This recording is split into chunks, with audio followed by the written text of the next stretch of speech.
Hello, madams and sirs. So, eto na nga. Paano hindi madadagdagan yung parang pruweba o yung paniniwala mo na may karelasyon talaga siya doon sa babaeng yun?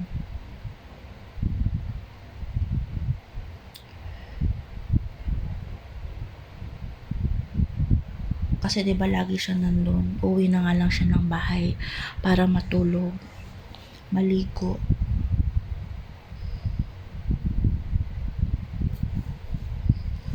Dito pa rin siya nakatira pero lagi siyang nandun. So, parang technically araw-gabi magkasama sila,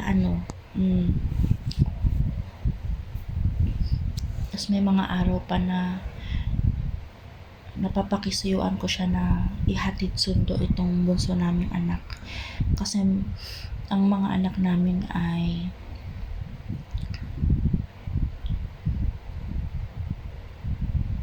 21, 20, at saka 9 years old.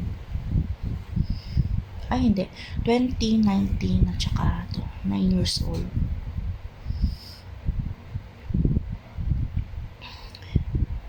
Susunduin niya sa school. Minsan sakay-sakay ng e-bike. Meron ding isa pang bata. Sino yung batang yun? Isa sa mga anak ng babae.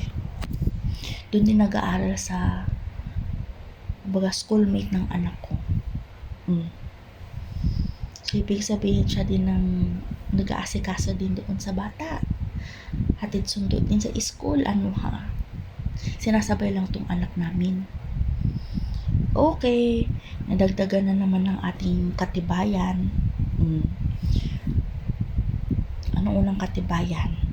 Negosyo, kasosyo daw. Pero siya bang punong abala siya, busy-busy siya, ganyan. Pangalawa,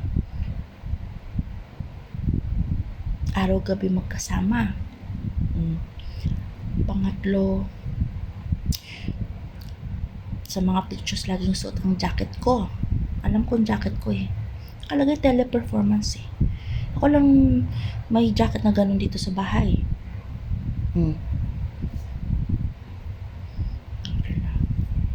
Ang apat doon nag-celebrate ng birthday sa bahay ng babae.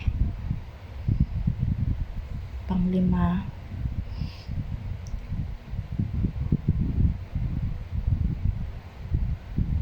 naasikaso din yung bunsong anak ng babae na isasabay sa pagsundo sa school nitong anak ko. Naka-e-bike.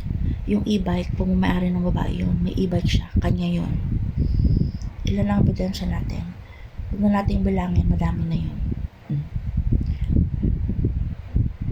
So, dumating ang December. Andyan yung nagbebenta ng mga pang Noche Buena. Pang Noche Buena. Doon siya nag-celebrate ng Christmas. May pasok ako, oo. So, wala naman kong holiday sa trabaho Doon siya nag-celebrate ng Christmas. Okay.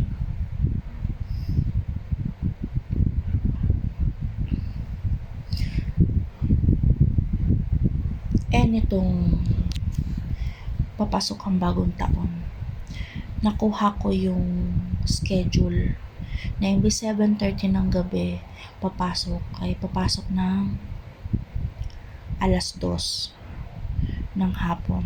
Baga naulong ba? So, 2 to 10 p.m. ang pasok ko.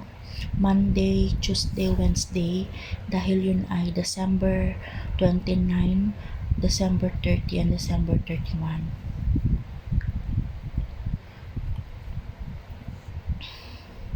Para makuha ko yung nasa bahay ako ng salubong ng bagong taon.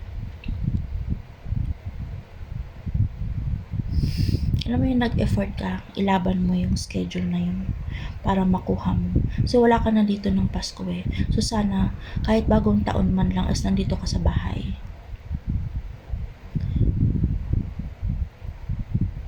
Doon din siya nag-celebrate ng bagong taon. Yun din.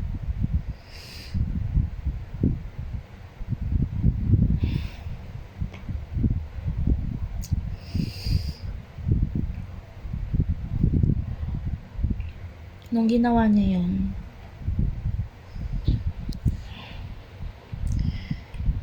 natanggap ko na. Okay. So, may bago na siya. Tanggap ko na. Naghihiwalay na kami nito. So, parang wala na akong halaga sa kanya. Hindi ako sasagot sa mga chat sa tawag. Kahit sa mga anak ko. Ilang Facebook account meron ako 3. Yung 2 blinak niya na naka-block. Naka-block kasi nakalagay doon eh na yung hindi mo siya makontak. Yung parang this person is unavailable. Ganun. So sa isa naman is for sure naka-restrict ako doon. Kasi hindi mo makikita kung nasin na niya yung message mo eh. Okay. May relasyon to. Pero prior nung bagong taon na yun, December 26, December 27, punong abala ang kuya niyo sa pag-asikaso doon sa nanay nung babaeng yun. Kasi na hospital, na confine. Siya nag-asikaso. Ganito, ganyan, ganito, ganyan, ganito, ganyan. Nandun din siya sa hospital eh. Naka-confine yun. Bago mategi. Nategi yun ng January 6. Siya nag-aasikaso ng mga bagay-bagay. Okay. Kaya nung pagpasok ng bagong taon at wala siya dito, na ano ko na, naintindihan ko na, nagets ko na, natanggap ko na. Ang akin lang, tapusin mo muna tong relasyon natin.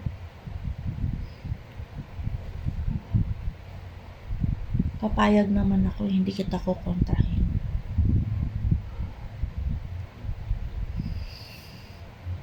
Kailangan matapos pag-usapan natin para alam ko kung anong gagawin ko sa buhay ko. Diba? Pag naghiwalay na kami, syempre alis ako dito sa bahay. Hayaan na natin yung 22 years. Napakahabang panahon, 2 dekada mahigit. Hayaan na, wala na akong magagawa eh. Itapon na natin.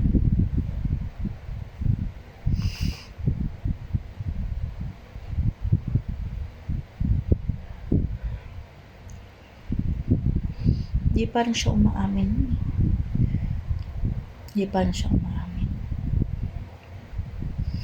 Kasi wala daw, ganyan. Nagkaibigan lang daw sila doon. Nagnegosyo lang daw sila. Ganito, ganyan. Todo tanggi. Wala talagang ano. Walang konsensya. Ba? Alam mo yung naidulot niya sa akin, sobrang pag-iisip ko. Isip ako ng isip. Wala siyang pakialam. Wala talagang konsensya. Ang sama niya. So, paano nagkaroon ng pag-aminan?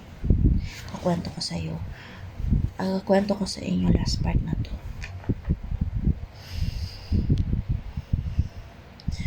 Yung napaamin ko siya. Diyan muna kayo, Madam Sisters, ha?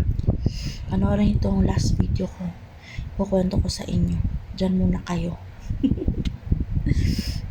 Bye, Madam Sisters. See you on my next video.